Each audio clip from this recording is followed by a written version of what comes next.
sa isang maliit at liblib na baryo sa paanan ng bundok Panahaw ay nanirahan ang isang batang nagngangalang Elias. Ang baryong iyon ay napapaligiran ng malalawak na palayan at makakapal na kagubatan na waring may sariling lihim na itinatago. Sa araw, tila payapa ang kapaligiran. Ang huni ng mga ibon ay sumasabay sa ihip ng hangin at ang mga magsasakay abala sa kanilang gawain. Ngunit pagsapit ng gabi, ang kabundukan ay nababalot ng misteryo at ang mga matatanda ay nagkukwento tungkol sa mga nilalang na hindi nakikita ng karaniwang mata. Si Elias ay isinilang na may kapansanan sa kanyang mga binti. Mula pagkabata ay hindi siya nakalakad ng maayos. Ang kanyang kanang paa ay mahina at halos hindi niya maigalaw. Dahil dito, madalas siyang maiwan sa loob ng kanilang maliit na kubo habang ang ibang batay naglalaro sa ilalim ng araw. Ang kanyang mga magulang, sina Rogelio at Marta, ay mga magsasakang kapos sa buhay. Sa halip na maging sandigan ng kanilang anak, unti-unti silang naging malamig sa kanya. Para sa kanila, si Elias ay isang pabigat, isang batang hindi makatutulong sa bukid at hindi makatutulong sa pag-ahon sa kahirapan. Lumipas ang mga taon at ang kanilang pagtitimpi ay nauwi sa paglayo. Isang hapon, habang ang langit ay kulay kahel sa dapit hapon, iniwan nila si Elias sa tabi ng lumang balete sa gilid ng kagubatan. "Hintayin mo kami rito," malamig na wika ng kanyang ama. Hindi man lang siya tinitingnan sa mata. Hindi pa man lubos na nauunawaan ng bata ang ibig sabihin ng mga salitang iyon. Tumalikod na ang kanyang mga magulang. Ang kanilang mga anino ay unti-unting naglaho sa dilim ng papalubog na araw. Sa ilalim ng balete, nanatiling nakaupo si Elias. Pinipilit niyang maging matatag, subalit ang kanyang murang puso ay unti-unting nababalot ng takot. Unti-unting lumamig ang hangin. Ang mga dahon ay kumaluskos na tila may naglalakad sa paligid. Nang tuluyang sumapit ang gabi, ang buwan ay sumilip sa pagitan ng mga sanga. Napaluha si Elias. Hindi dahil sa lamig, kundi dahil sa pakiramdam ng pagiging iniwan at walang halaga. Ngunit sa sandaling iyon, may kakaibang liwanag na kumislap sa paanan ng balete. Mula sa mga ugat ng puno ay may umusbong na maliit na nilalang. Kasing laki lamang ng isang sanggol. May suot na berdeng kasuotan at may mahabang balbas na kulay pilak. Ang kanyang mga mata ay kumikislap na tila mga bituin. "Bakit ka umiiyak, bata?" Malumanay nitong tanong. Napalingon si Elias at sa kabila ng kanyang takot, nakaramdam siya ng kakaibang kapanatagan. "Ako po'y iniwan," mahina niyang tugon. Ang nilalang ay lumapit at tumayo sa harap niya. Hindi lahat ng iniiwan ay nawawala. Minsan, doon nagsisimula ang tunay na kapalaran. Ang nilalang na iyon ay isang mabuting duwende, isa sa mga tagapangalaga ng sinaunang balete. Sa loob ng maraming taon ay tahimik niyang binabantayan ang baryo. Ngunit ngayon lamang siya nagpakita sa isang tao.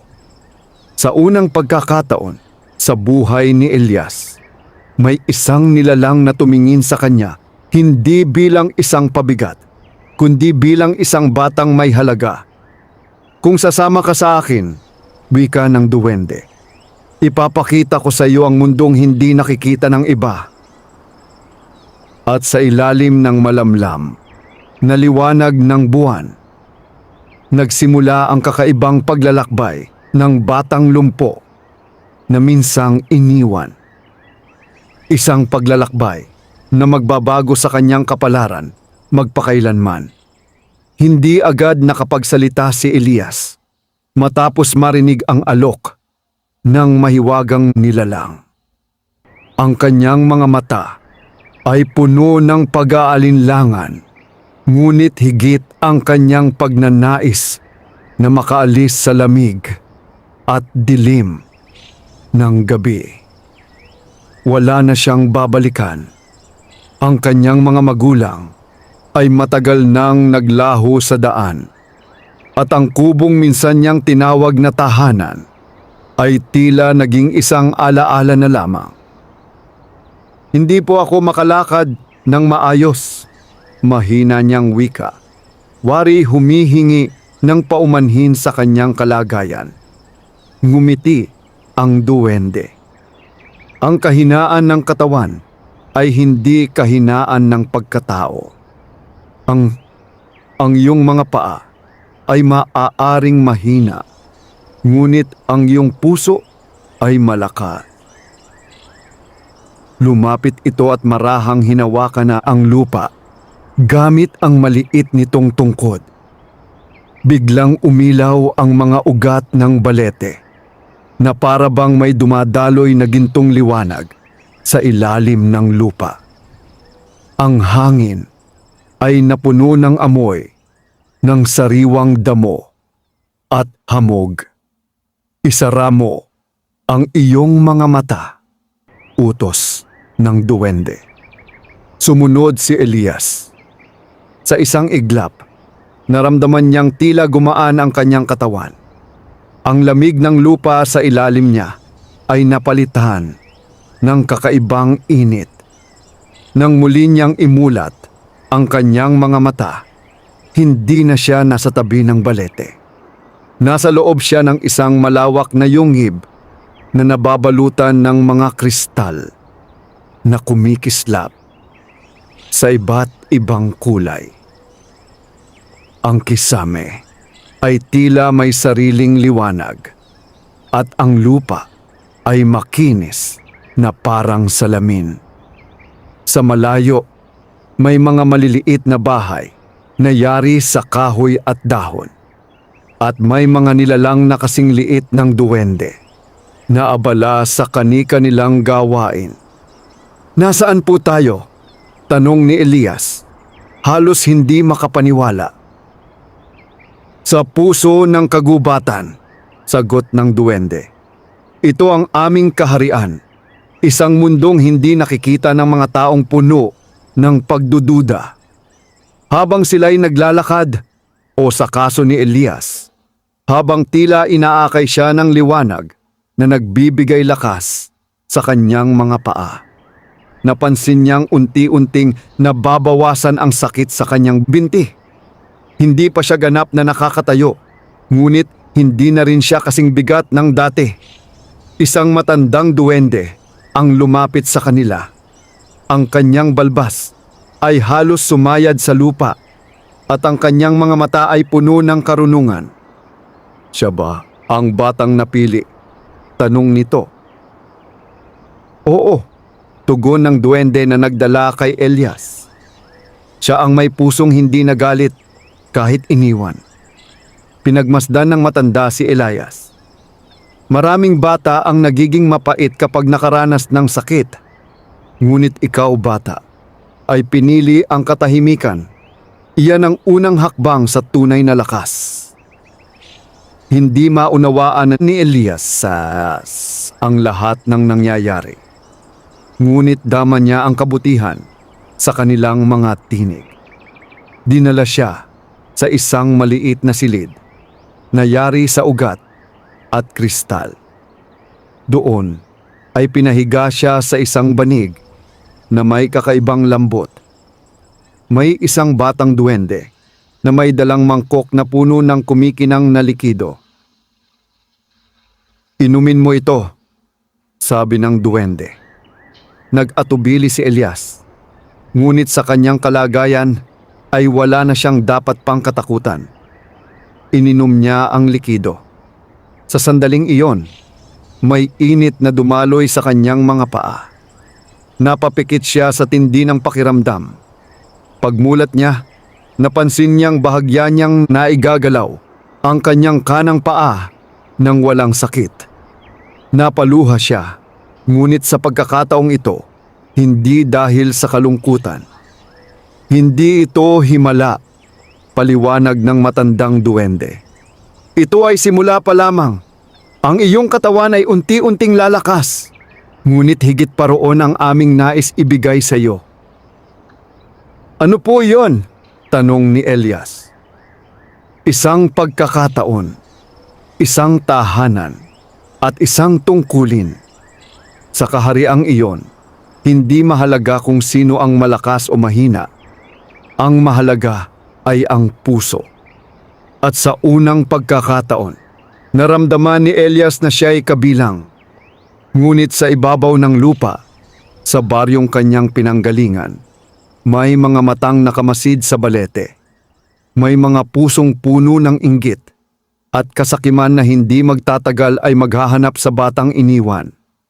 Sa ilalim ng lupa, hindi pa batid ni Elias na ang kanyang pagdating ay hindi lamang pagbabago ng kanyang kapalaran.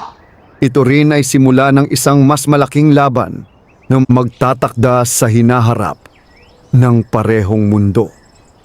Lumipas ang ilang araw sa kaharian ng mga duwende na tila isang panaginip para kay Elias. Sa bawat paggising niya, ang kisame ng yungib na kumikislap sa mga kristal ay tila nagpapaalala na hindi na siya nag-iisa sa mundo. Ang mga duwende ay may kani-kaniyang gawain. May nag-aalaga ng mga halamang may liwanag. May gumagawa ng maliliit na kasangkapan mula sa pilak at kahoy. At may nagbabantay sa mga lagusan patungo sa ibabaw ng lupa. Si Elias ay tinuruan nilang magmasid, makinig at umunawa. Hindi pa man ganap na gumagaling ang kanyang paa, ramdam niyang lumalakas ito araw-araw. Nakakaupo na siya ng mas matagal ng walang sakit at minsan ay nakakakilos na siya ng hindi inaakay ng liwanag na dati sumusuporta sa kanya. Isang umaga, ipinatawag siya ng matandang duwende na tinatawag nilang punong tagapagbantay. "Elias," wika nito habang nakaupo sa isang upuang yari sa ugat ng balete. "Ang pagtulong sa iyo ay hindi lamang awa. May dahilan kung bakit ikaw ang napili." Tahimik na nakinig ang bata.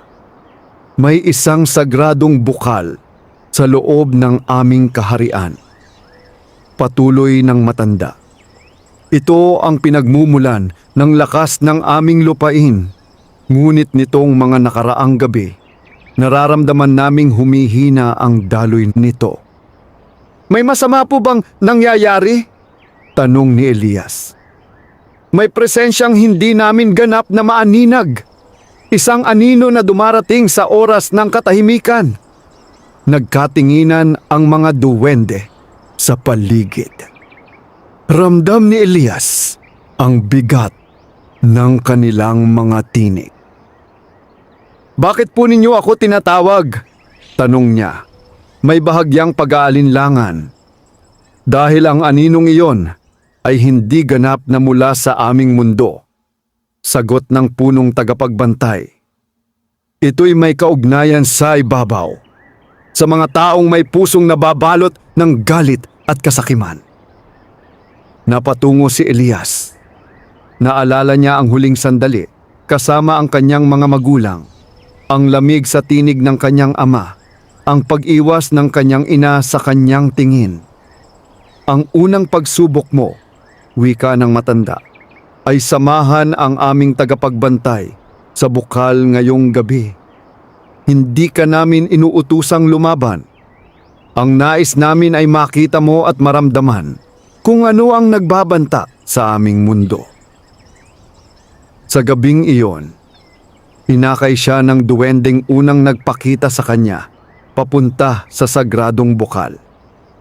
Ang lugar ay tahimik at napapalibutan ng mga halamang may bughaw na liwanag. Sa gitna nito ay isang malinaw na tubig na tila salamin ang kini. Umupo si Elias sa gilid habang ang duwende ay nakabantay. Ilang sandali pa'y nagbago ang hangin. Lumamig ito at ang mga ilaw ng halaman ay tila kumupas.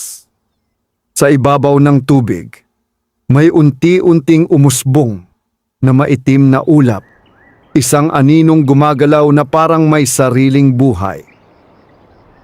Napahigpit ang hawak ni Elias sa lupa. "Ano po yan?" bulong niya. "Isang puot," sagot ng duwende. "Isang damdaming lumaki sa puso ng tao at nakarating dito." Unti-unting bumuo ng hugis ang anino. Tila isang malaking kamay na gustong abutin ang tubig ng bukal. Sa sandaling iyon, nakaramdam si Elias ng kakaibang kirot sa kanyang dibdib. Parang may bumubulong sa kanyang isipan. Mga salitang puno ng hinanakit. "Wala kang halaga. Iniwan ka. Hindi ka mahalaga." Napapikit siya, ngunit sa halip na hayaang lamunin siya na nanggalit, naalala niya ang kabutihang ipinakita sa kanya ng mga duwende. Ang kanilang pagtanggap, ang pag-asang ibinigay nila. "Hindi ako galit." Mahina niyang wika, bagaman nanginginig ang kanyang tinig. "Nasaktan ako, pero hindi ako galit." Sa sandaling iyon, tila may liwanag na nagmula sa kanyang dibdib. Hindi ito nakakasilaw, ngunit sapat upang tabunan ang anino. Unti-unting umatras ang maitim na ulap hanggang sa tuluyang maglaho. Muling luminaw ang tubig ng bukal. Bumalik ang bughaw na liwanag ng mga halaman. Napatingin ang duwende kay Elias. Bakas ang paghanga sa kanyang mga mata. "Hindi lahat ng laban ay dinaraan sa lakas ng braso," wika nito. "Minsan, ang pinakamatibay na sandata ay ang pusong marunong magpatawad." Napatingala si Elias sa kisame ng yunghib. Sa unang pagkakataon, naramdaman niyang ang kanyang kapansanan ay hindi hadlang, kundi bahagi ng kanyang lakas. Ngunit habang nagtatagumpay sila sa gabing iyon, sa ibabaw ng lupa ay may isang taong nakatanaw sa balete. Isang lalaking may matang puno ng pagnanasa sa kayamanang hindi niya lubos na nauunawaan. Ang unang pagsubok ay nalampasan, ngunit ito'y simula pa lamang ng mas mabigat na hamon na darating. Matapos ang gabing napawi ang anino sa sagradong bukal, tila mas luminaw ang buong kaharian ng mga duwende. Ang mga kristal sa kisame ay kumikislap ng mas maliwanag at ang daloy ng tubig sa bukal ay muling naging payapa. Ang mga duwende ay nagalak, ngunit ang punong tagapagbantay ay nanatiling tahimik. Ang aninong iyon ay hindi basta lilisan. Wika nito kinaumagahan habang kaharap si Elias. Kapag may pinagmula ng dilim, ito'y babalik hanggat hindi natutugunan ang sanhi. Napaisip si Elias. Sa ibabaw po kaya yon nagmumula? Tumango ang matanda. May pusong lumalalim ang kasakiman at ang balete ang tulay sa pagitan ng dalawang mundo. Samantala, sa baryo, may isang lalaking nagngangalang Arturo, isang mangangalakal na kilala sa pagiging tuso at mapag-imbot. Ilang gabi na siyang bumabalik sa lumang balete matapos mapansin ang kakaibang liwanag na sumisilip sa mga ugat nito. Sa kanyang isipan, iisa lamang ang kahulugan nito, kayamanan. May lihim sa punong ito, bulong niya sa sarili. At kung anuman iyon, ako ang makakakuha. Hindi niya alam na ang kanyang pagnanais ay nagbubukas ng pintuang hindi niya kayang isara. Sa kaharian ng mga duwende, nagsimula ang paghahanda. Ipinaliwanag ng punong tagapagbantay kay Elias na ang balete ay hindi lamang tahanan, kundi bantayog ng balanse. Kapag napinsala ito, maaapektuhan ang dalawang mundo. Hindi ka namin ipapadala upang lumaban, paliwanag ng matanda. Ngunit kailangan mong makita ang pinagmumulan ng anino. Tanging isang pusong nakaranas ng sakit, ngunit hindi nagpadaig sa galit, ang maaaring tumawid ng ligtas. Kinagabihan, inihatid muli si Elias sa ilalim ng balete.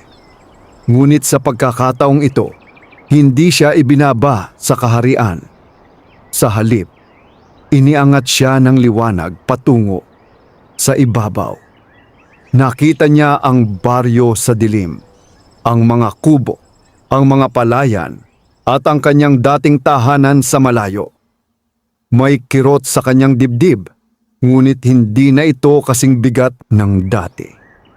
Biglang may kaluskos sa likod ng puno. Si Arturo ay naroon. May hawak na pala at lampara. Sinimulan niyang hukayin ang paligid ng balete. Walang pakialam sa katahimikan ng gabi.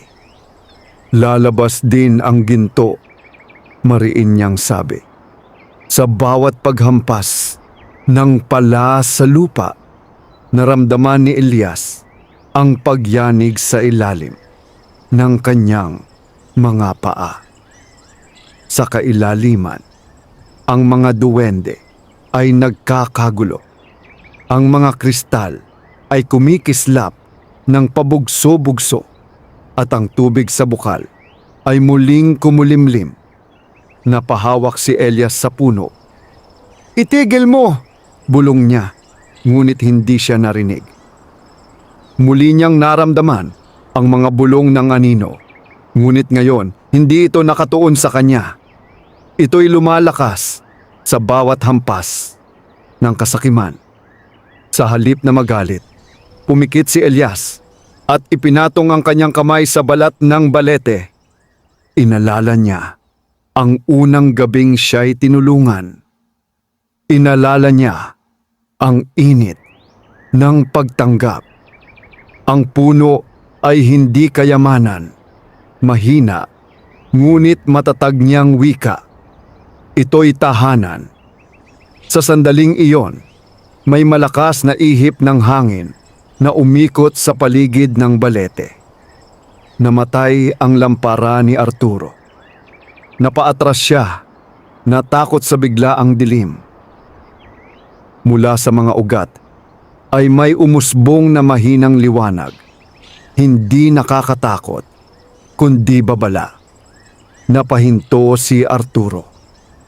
Sa unang pagkakataon, may bahagyang takot na pumasok sa kanyang puso. Hindi niya makita si Elias, ngunit naramdaman niya na hindi siya nag-iisa. Mabilis siyang tumalikod at tumakbo palayo. Unti-unting humupa ang pagyanig. Sa kailaliman bumalik ang katahimikan. Ngunit alam ng punong tagapagbantay ang katotohanan. Hindi pa tapos si Arturo. Ang taong pinamunuan ng kasakiman ay hindi basta sumusuko. Si Elias ay nakaupo sa ilalim ng balete. Hinihingal, ngunit matatag. Sa unang pagkakataon, tumindig siya ng bahagya sa tulong ng kanyang sariling lakas. Hindi pa ganap, ngunit sapat upang maramdaman niyang may pagbabago. Ang laban ay hindi lamang para sa kaharian ng mga duwende. Ito rin ay laban para sa kanyang sariling paghilom. At habang ang gabi ay muling naging payapa, ang mga ulap sa kalangitan ay tila nagbabadya ng mas mabigat na unos na paparating. Nagising si Elias, kinabukasan na may kakaibang bigat sa dibdib. Bagaman napalayas nila si Arturo sa ilalim ng balete, dama niyang hindi iyon ang wakas. Ang kasakiman ay parang binhing na itanim na kapag minsang nag-ugat, mahirap bunutin. Sa kaharian ng mga duwende, kapansin-pansin ang pananahimik. Ang karaniwang masiglang galaw ng maliliit na nilalang ay napalitan ng pag-iingat. Ang mga tagapagbantay ay nagdoble ng pagbabantay sa mga lagusan at ang punong tagapagbantay ay madalas mapatigil sa pagmamasid sa sagradong bukal. May mas malalim na dahilan kung bakit naaakit ang tao sa balete. Wika nito kay Elias habang magkatabi silang nakaupo sa gilid ng bukal. Ang kasakiman ay hindi basta sumusulpot. Ito'y bunga ng kakulangan. Napaisip si Elias. Kakulangan po ng ano? Pag-asa, sagot ng matanda.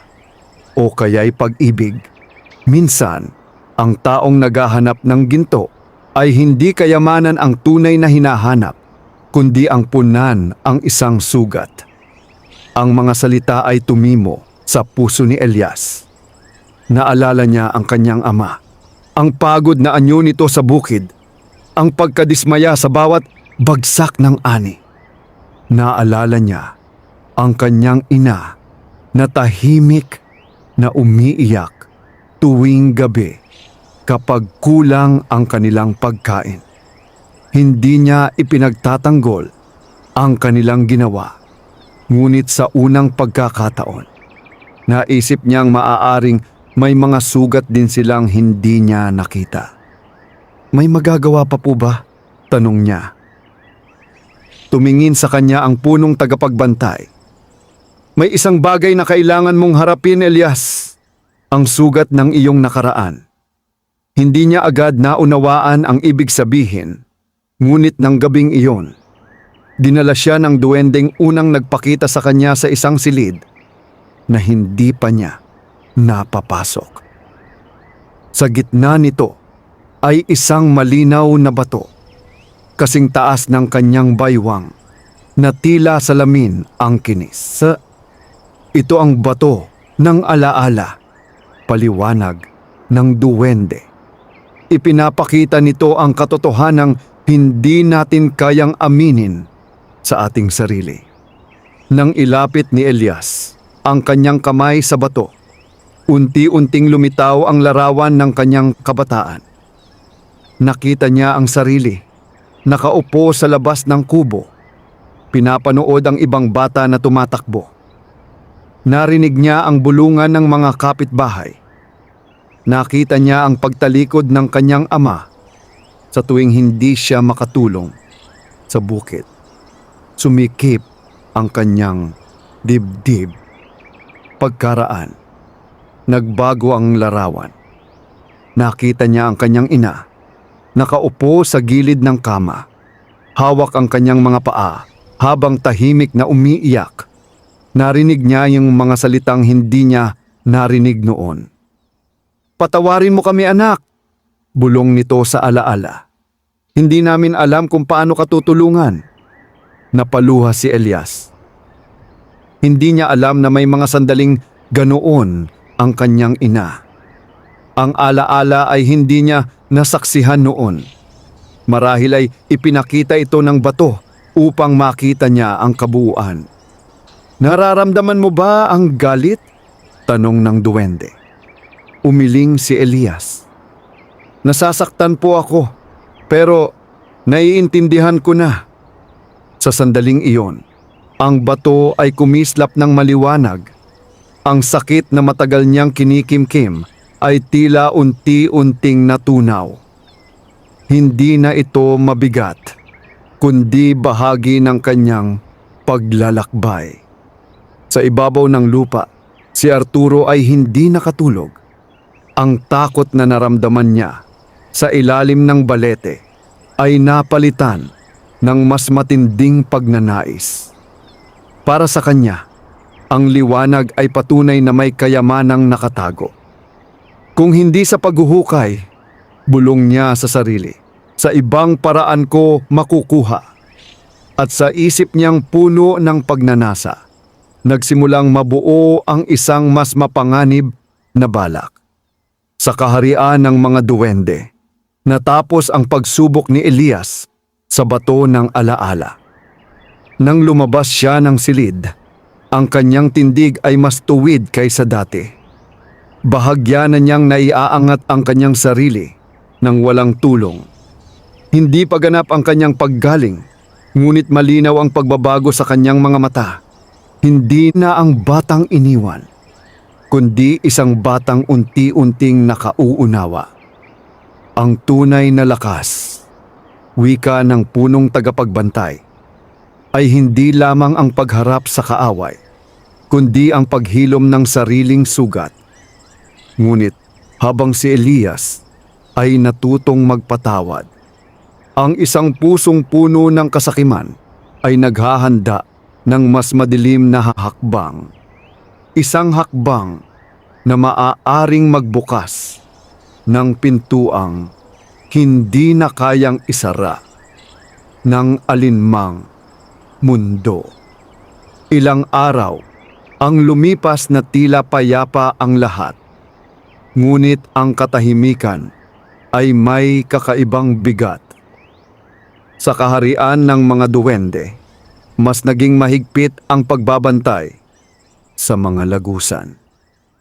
Ang sagradong bukal ay muli na namang malinaw, subalit may bahagyang panginginig sa tuwing sasapit ang hating gabi.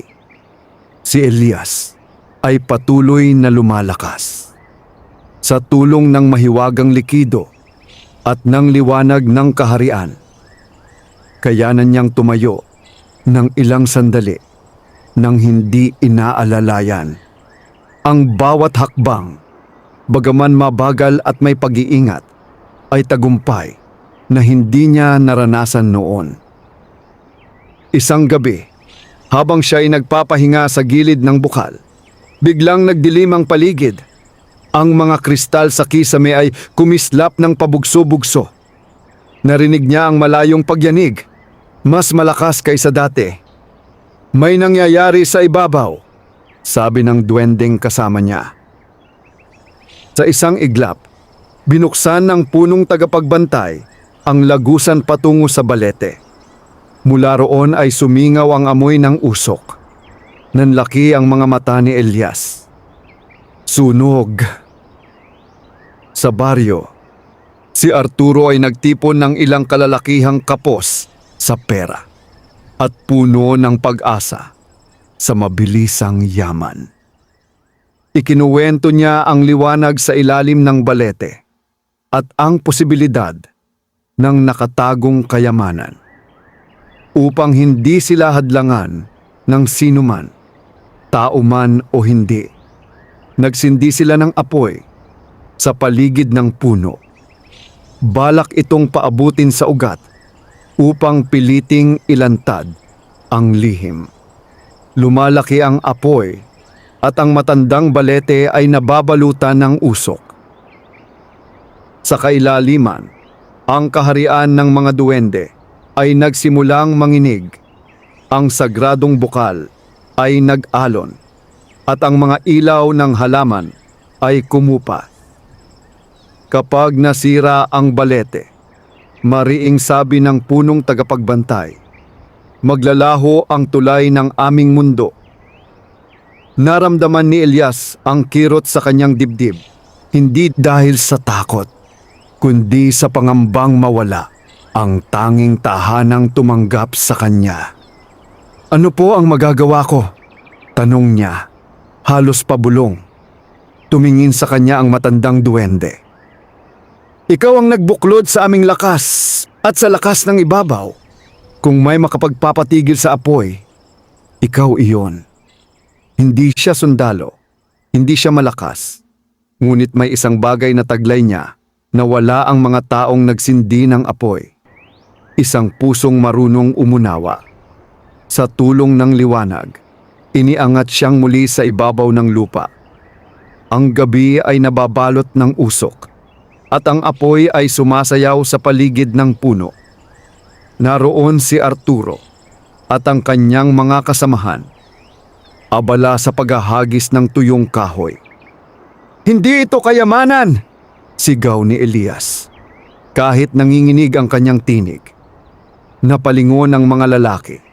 Nakita nila ang batang inakalang matagal nang nawala. Buhay ka? Bulalas ni Arturo. Nagulat ngunit agad napalitan ng pagdududa. Umalis ka rito, bata. Hindi ito para sa iyo. Humakbang si Elias. Isang hakbang na mas matatag kaysa dati. Masakit, ngunit kaya niya. Ang hinahanap ninyo ay hindi ginto, sabi niya. Ang sinusunog ninyo ay tahanan. Tumawa si Arturo. Tahanan? Puno lang iyan. Sa sandaling iyon, isang malakas na ihip ng hangin ang umikot sa paligid. Ang apoy ay bahagyang umurong, ngunit hindi tuluyang namatay. Isinara ni Elias ang kanyang mga mata. Inalala niya ang bato ng alaala, ang mga luha ng kanyang ina, ang kabutihang ipinakita sa kanya ng mga duwende. Sa kanyang dibdib ay may unti-unting init na umusbong. Hindi apoy ng galit, kundi liwanag ng pag-unawa. Kung naghahanap kayo ng pag-asa, mariin niyang wika, hindi ninyo iyon makukuha sa pagsira. Sa sandaling iyon, ang liwanag mula sa ilalim ng balete ay sumiklab paitaas. Bumalot sa puno at tumabon sa apoy. Isa-isa, namatay ang mga apoy na tila nilamon ng maliwanag na hangin. Napaatras ang mga lalaki, takot na takot. Si Arturo ay napaluhod, hindi maipaliwanag ang nasaksihan. Tahimik na nakatayo si Elias sa harap ng puno. Hinihingal siya, ngunit buo ang kanyang loob. Ang kanyang mga paa ay nanginginig, subalit hindi siya bumagsak. Unti-unting naglaho ang liwanag at ang balete ay nanatiling nakatayo, bagaman may bahagyang marka ng apoy sa balat nito. Ang mga lalaki ay nagtakbuhan pauwi, dala ang takot at pagkalito. Nang tuluyang mag-isa si Elias, may marahang tinig na bumulong sa kanyang likuran. Mas pinili mo ang pagligtas kaysa paghihiganti, wika ng punong tagapagbantay na ngayon ay nasa kanyang tabi. Ngunit alam nilang hindi pa tapos ang lahat. Ang apoy ay napawi, ngunit ang sugat sa puno ay tanda na ang dalawang mundo ay patuloy na nanganganib hanggat may pusong hindi pa natutong makontento. At sa kabila ng kanyang pagod, si Elias ay nakaramdam ng kakaibang lakas. Isang lakas na hindi nagmumula sa kanyang mga paa, kundi sa kanyang piniling maging liwanag sa gitna ng dilim. Ang mga bakas ng sunog sa balat ng balete ay nanatili bilang paalala ng gabing muntik ng mag-unaw ang tulay ng dalawang mundo. Bagaman napawi ang apoy, ang sugat ng puno ay tila sumasalamin sa sugat ng baryo. Isang pamayanang unti-unting nilamon ng takot at bulong-bulungan. Kinabukasan, kumalat ang balita tungkol sa mahiwagang liwanag at sa batang nakita sa gitna ng apoy. May ilan na nagsabing multo si Elias. May iba namang nagsabing isinumpa ang balete. Ngunit may ilan ding nakadama ng hiya, lalo na ang mga lalaking sumama kay Arturo. Si Arturo, sa kabila ng kanyang takot, ay hindi pa rin matahimik. Ang nasaksihan niyang kapangyarihan ay hindi nagdulot ng pagtalikod, kundi lalo pang nagpaalab sa kanyang pagnanais na maunawaan at angkinin ang lihim ng balete. Samantala, si Elias ay bumalik sa kaharian ng mga duwende upang magpahinga. Ang kanyang katawan ay nanghina matapos ang nangyari, ngunit hindi tulad ng dati. Hindi ito kahinaan ng kawalan ng pag-asa. Ito'y pagod ng isang taong lumaban para sa tama. Sa harap ng sagradong bukal, kinausap siya ng punong tagapagbantay. Ang puno ay sugatan, sabi nito. At kapag sugatan ng tulay, parehong mundo ang apektado. May magagawa pa po ba upang tuluyang gumaling ang balete? Tanong ni Elias. Mayroon, sagot ng matanda. Ngunit hindi ito magmumula sa amin lamang. Ang sugat na nilikha ng tao ay kailangang hilumin ng tao. Natahimik si Elias. Alam niyang ang ibig sabihin nito ay kailangan niyang bumalik sa baryo. Hindi bilang batang iniwan, kundi bilang tagapamagitan. Sa unang pagkakataon, hindi siya natakot sa ideyang iyon. Kinagabihan, muli siyang umakyat sa ibabaw. Tahimik ang baryo.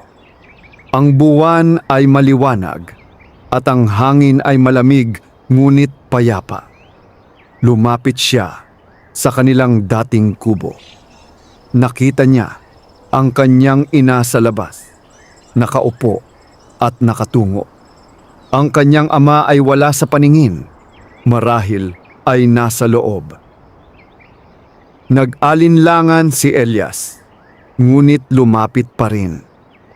Inay. Napataas ang ulo ng babae. Nang makita siya, napahinto ito, tila hindi makapaniwala. Elias, halos pabulong nitong sambit. Walang galit sa kanyang tinig, tanging gulat at pangungulila. Buhay ka! Bulong ng kanyang ina, at ang mga luha ay kusang bumuhos. Lumabas ang kanyang ama mula sa kubo, dala ang parehong pagkabigla. Ang matigas na anyo nito ay unti-unting nabasag ng emosyon. Ako'y nagkamali, mahinang sabi ng kanyang ama. Akala ko, mas mabuti para sa iyo na iniwan ninyo ako. Kalmado ngunit malinaw na sagot ni Elias. Walang paninisi sa kanyang tinig. Ngunit sapat ang bigat ng katotohanan. Napayuko ang mag-asawa. Ngunit hindi ako napahamak. Patuloy niya. May tumulong sa akin. At ngayon, kailangan ko rin kayong tulungan. Nagkatinginan ang kanyang mga magulang. Hindi na uunawaan. Ang balete ay hindi dapat galawin. Paliwanag niya. Hindi ito kayamanan na maaaring angkinin. Ito'y buhay. Kung masisira iyon, masisira rin ang ating baryo. Ang kakanyang ama ay napalunok. Si Arturo ang nag-udyok sa amin. Sinabi niyang may ginto sa ilalim.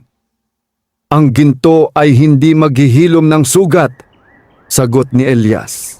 Ang pag-amin at pagbabago ang makagagawa noon. Mahabang katahimikan ang namagitan sa kanila.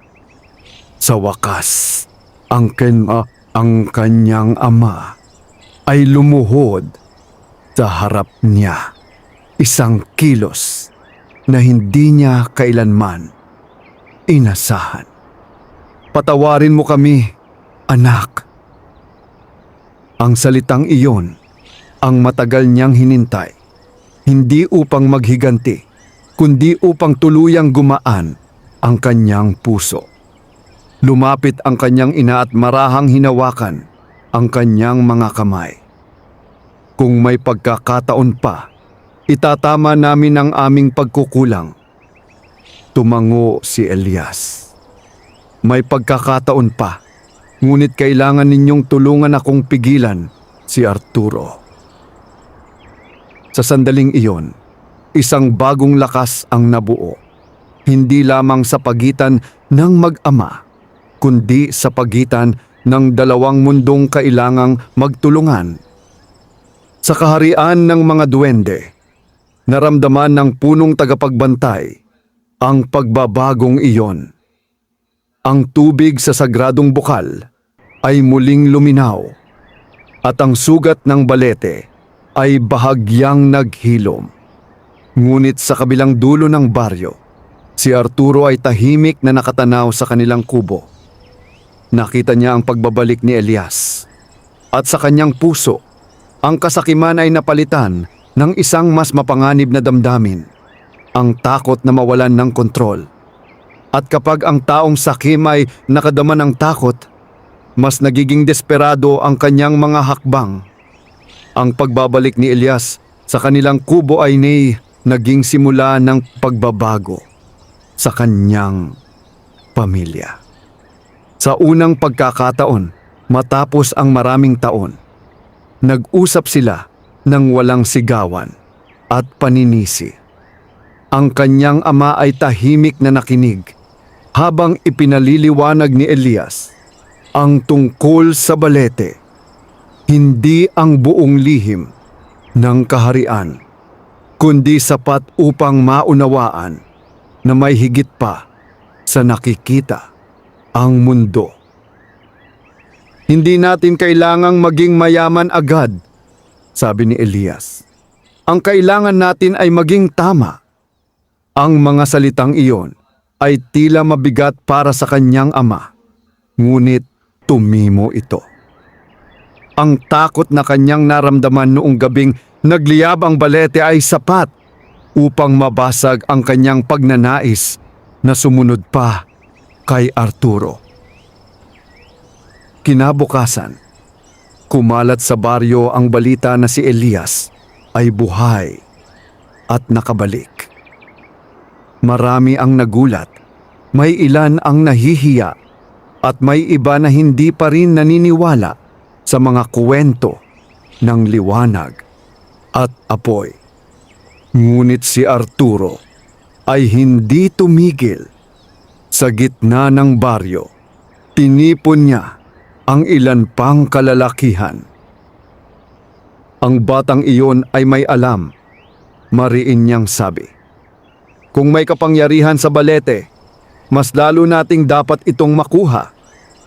Hindi ba't nakita na natin ang nangyari? Sagot ng isa. Parang may nagbabantay roon. Ngunit ang kasakiman ni Arturo ay mas malakas kaysa sa kanilang pangamba. Samantala, si Elias ay bumalik sa balete bago magtakip silim.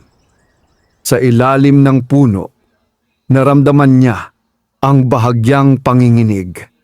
Parang may nagbabantang muli. Mula sa ugat ay lumitaw ang duwendeng unang tumulong sa kanya. Ang balanse ay hindi pa ganap na naibabalik, sabi nito. May isa pang pagsubok na darating. Ano po ang kailangan kong gawin? Tanong ni Elias. Hindi ka nag-iisa sa laban na ito, sagot ng duwende. Ngunit ang tunay na kapayapaan ay hindi makakamtan sa pagtatago. Kailangang makita ng baryo ang katotohanan. Kinagabihan, habang ang buwan ay nasa tuktok ng langit, dumating si Arturo at ang ilan pang tauhan dala ang mga kagamitan. Ngunit sa pagkakataong ito, hindi sila nag-iisa. Sa gitna ng balete, nakatayo si Elias kasama ang kanyang ama at ilan sa mga kapitbahay na nagpasiyang hindi na makisama sa kasakiman. "Huwag ninyo itong galawin, mamihin!" Malakas na sabi ng kanyang ama na ngayon ay buo ang tindig. Napahinto si Arturo. "At bakit ako makikinig sa inyo?" Bago pa makasagot ang sinuman, isang banayad, ngunit malinaw na liwanag ang bumalot sa balete. Hindi ito apoy, hindi rin nakasisilaw, kundi isang liwanag na may dalang kapayapaan. Mula sa mga ugat, may marahang pag-usbong ng mga bulaklak na kumikislap sa gabi. Ang hangin ay umihip ng malamig ngunit hindi nakakatakot. Ang mga taong naroroon ay napatingin, tila nakakita ng isang himalang hindi nila maipaliwanag. "Ang punong ito ay hindi atin upang sirain," sabi ni Elias. "Ito'y biyaya na dapat igalang. Ang kanyang tinig ay hindi malakas, ngunit may kakaibang lakas na nagmumula sa kanyang paninindigan." Isa-isa, anyang mga tauhan ni Arturo ay umatras. Ang kanilang takot ay napalitan ng pagkamangha. Ngunit si Arturo ay nanatiling nakatayo. Ang kanyang muka ay puno ng galit at pagkatalo. "Isang bata ang magtuturo sa akin?" sigaw niya. Sa sandaling iyon, ang liwanag ay bahagyang lumiwanag pa at ang sugat sa balat ng balete ay tuluyang naghilom sa kanilang harapan. Ang dating marka ng sunog ay nawala na parang hindi ito umiral. Nang makita iyon, ang huling pag-aalinlangan ng mga tao ay naglaho. Tumalikod sila kay Arturo. Nag-isa siya sa gitna ng katahimikan. Walang salitang kailangang sabihin. Ang baryo mismo ang tumalikod sa kanyang kasakiman. Unti-unting naglaho ang liwanag at bumalik ang gabi sa normal na anyo nito. Ngunit ang puso ng baryo ay nagbago. Si Elias ay napaupo sa paanan ng balete, pagod ngunit payapa. Sa ilalim ng lupa, ang sagradong bukal ay kumikislap ng mas maliwanag kaysa dati. Unti-unti nang nagkakaisa ang dalawang mundo, wika ng punong tagapagbantay mula sa kailaliman. Ngunit alam nilang ang pagbabagong nagsimula ay hindi pa ganap. May isang pusong sugatan at puno ng galit na hindi pa natutong magpakumbaba. At kung ang pusong iyon ay hindi magbabago, maaari itong maging pinagmulan ng mas malaking panganib. Matapos ang gabing tuluyang naghilom ang sugat ng balete, tila nagkaroon ng panibagong simula ang baryo. Ang mga taong minsang nag-alinlangan ay nagsimulang magpakita ng paggalang sa matandang puno. May ilan na nag-alay ng bulaklak sa paanan nito, hindi bilang pagsamba, kundi bilang pasasalamat. Ang ama ni Elias ay tahimik na nagbago. Mas maaga siyang gumigising upang magtrabaho at sa bawat hakbang ay may dala siyang pagnanais na itama ang pagkakamali ng nakaraan. Hindi na niya tinitingnan si Elias bilang pabigat. Sa halip, nakikita niya ang tapang na hindi niya inaakalang taglay ng kanyang anak. Ngunit hindi lahat ay payapa. Si Arturo ay naging tahimik matapos ang kahihiyan sa ilalim ng balete. Hindi na siya lumalabas sa gitna ng baryo gaya ng dati. Ngunit sa loob ng kanyang tahanan, ang galit ay unti-unting naging kapaitan. Isang batang pilay ang sisira sa aking pangalan, bulong niya sa sarili. Sa kanyang pag-iisa, nagsimulang mag-ugat ang mas madilim na pag-iisip. Hindi na lamang kayamanan ang nais niya, kundi pagbawi ng dangal sa kanyang paningin. Isang gabi, habang ang baryo ay mahimbing na natutulog, dahan-dahan siyang nagtungo muli sa balete. Wala siyang dalang pala o sulo. Sa halip, may hawak siyang maliit na sisidlan na naglalaman ng maitim na pulbos.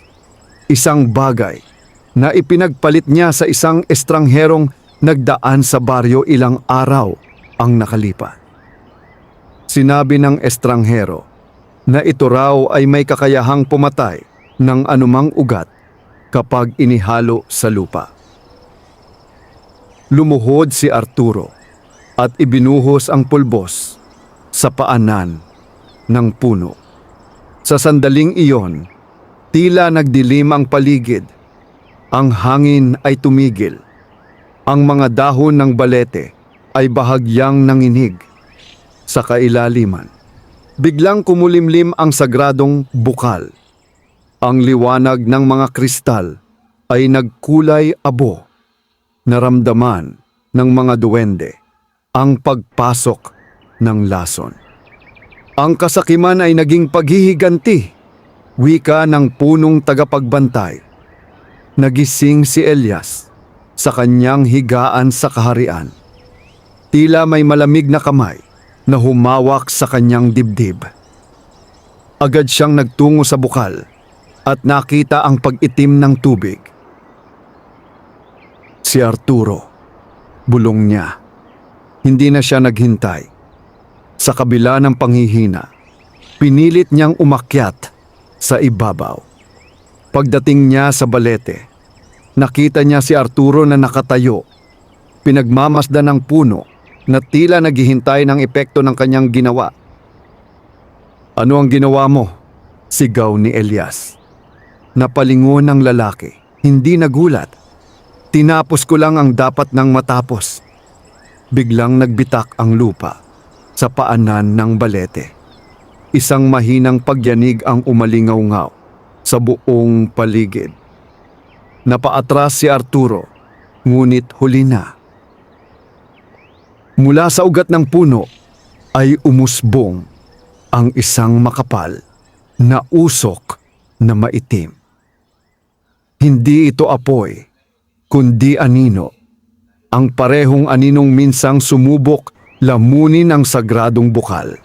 Ngayon ay mas malakas. Ang anino ay hindi agad umatake. Sa halip, umikot ito kay Arturo, tila sinusukat ang kanyang puso. "Hindi ako natatakot," mariing sabi niya, ngunit nanginginig ang kanyang tinig. Lumapit si Elias, kahit mabagal ang kanyang hakbang. "Itigil mo ito, hindi pa huli ang lahat." Ngunit sa sandaling iyon, ang anino ay tila sumanib sa lupa sa ilalim ni Arturo. Ang kanyang mga paa ay dumikit sa lupa at siya'y napaluhod. "Anong nangyayari?" sigaw niya. Ngayon ay puno ng takot. "Ang itinanim mong lason ay bumabalik sa iyo," sabi ni Elias. Hindi bilang paninisi, kundi bilang katotohanan. Ang anino ay hindi sumira sa kanyang katawan, ngunit tila hinigop ang lakas sa kanyang mga binti. Unti-unti, naramdaman ni Arturo ang panghihina, ang parehong kahinaang minsang naranasan ni Elias. Hindi maaari," bulong niya. Nakita ni Elias ang takot at pagsisisi sa kanyang mga mata. Hindi ito tagumpay. Hindi ito paghihiganti. Isa itong babala ng balanse. Sa kailaliman, ang mga duwende ay nagpadala ng liwanag upang pigilan ang paglaganap ng anino. Unti-unting umurong ang maitim na usok, ngunit may kapalit. Ang lakas ni Arturo ay tuluyang nawala. Nanatili siyang nakaluhod, hindi makatayo. Ang lupa ay muling naging tahimik. Huminga ng malalim si Elias. Lumapit siya kay Arturo at nagsalita ng mahinahon. Ang kayamanan ay hindi nasusukat sa ginto, ngunit ang pagkawala ng kakayahang tumayo ay isang paalala na hindi natin dapat ipagkait sa iba ang dignidad. Napaluha si Arturo, hindi dahil sa sakit ng katawan, kundi sa bigat ng kanyang ginawa. Sa unang pagkakataon, hindi siya nagsalita ng galit. Sa halip, tumango siya ng bahagya. Sa kaharian ng mga duwende, ang sagradong bukal ay unti-unting luminaw, bagaman may bakas pa ng kadiliman. Ang balanse ay naibalik, ngunit may bagong aral na nakaukit sa puso ng baryo. At si Elias, na minsang iniwan at itinuring na mahina, ngayon ay nakatayo, hindi lamang sa kanyang mga paa, kundi sa kanyang pagkatao. Matapos ang gabing iyon, nagising ang baryo sa isang katahimikang puno ng pagbabago. Kumalat ang balita tungkol sa nangyari kay Arturo, kung paano siya natagpuang nakaluhod sa ilalim ng balete, hindi makatayo at tila nawalan ng lakas sa kanyang mga binti. Hindi ito itinuring ng mga tao bilang sumpa, kundi bilang bunga ng kanyang sariling mga ginawa. Dinala siya ng ilang kalalakihan pauwi. Sa unang pagkakataon, ang taong dati puno ng pagmamataas ay naging tahimik at mapagmuni. Ang dating matatag niyang tindig ay napalitan ng pag-asa sa tulong ng iba. Samantala, si Elias ay bumalik sa kaharian ng mga duwende upang tiyakin ang kalagayan ng sagradong bukal. Ang tubig nito ay muli ng malinaw, ngunit may bahagyang pilak na guhit sa ilalim, tila paalala ng huling panganib na kanilang hinarap. Ang balanse ay naibalik, wika ng punong tagapagbantay, ngunit ang bawat pagsubok ay may aral. Tumango si Elias. Hindi po ako nagagalak sa nangyari kay Arturo, at iyan ang dahilan kung bakit ikaw ang pinili, sagot ng matanda.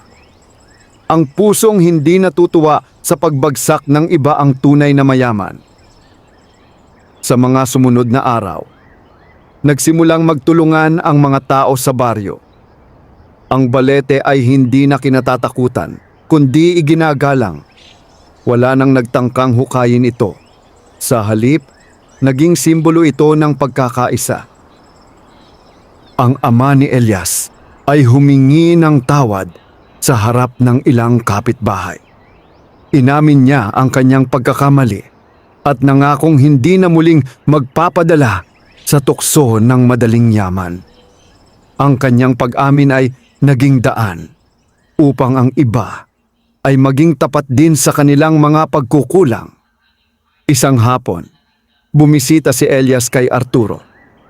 Nakahiga ito sa isang banig, tahimik at malayo sa dating tikas. "Bakit ka narito?" tanong ng lalaki. Walang galit, kundi pagod. "Upang sabihin na hindi ka pa huli," sagot ni Elias. Napatingin si Arturo sa kanya, nagtataka. "Ang lakas ng katawan ay maaaring mawala," patuloy ni Elias. ngunit ang lakas ng puso ay maaari pang bumalik. Mahabang katahimikan ang namagitan sa kanila. Sa wakas, bumuntong hininga si Arturo. Ang buong buhay ko'y inakala kong ang yaman ang sukatan ng halaga. Ngunit ngayon, kahit makatayo man lang ay hindi ko magawa. Alam ko ang pakiramdam, marahang tugon ni Elias.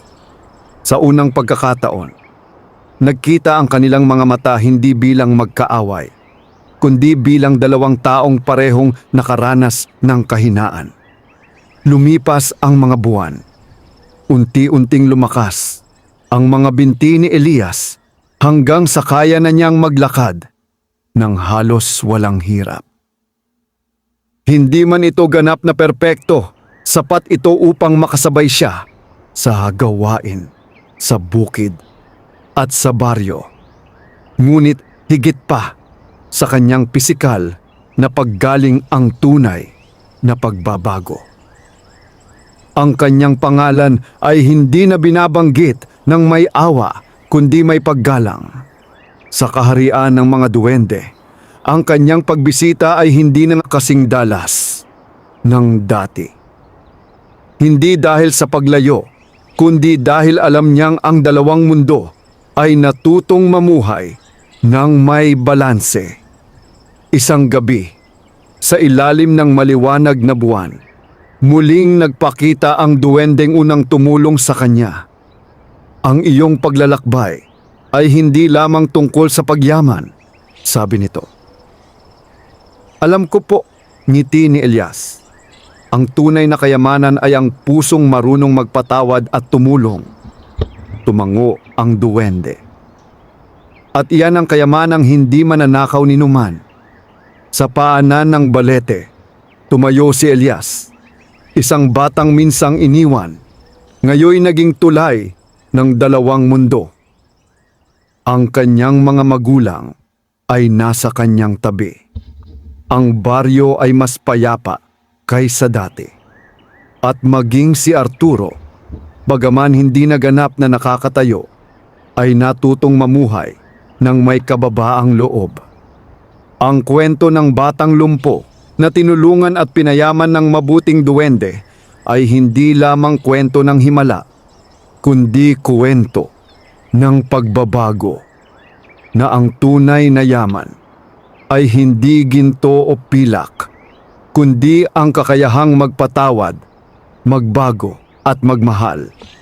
At sa bawat ihip ng hangin, sa mga dahon ng balete, waring may bumubulong na paalala. Ang pusong may liwanag ang siyang tunay na mayaman. Wakas.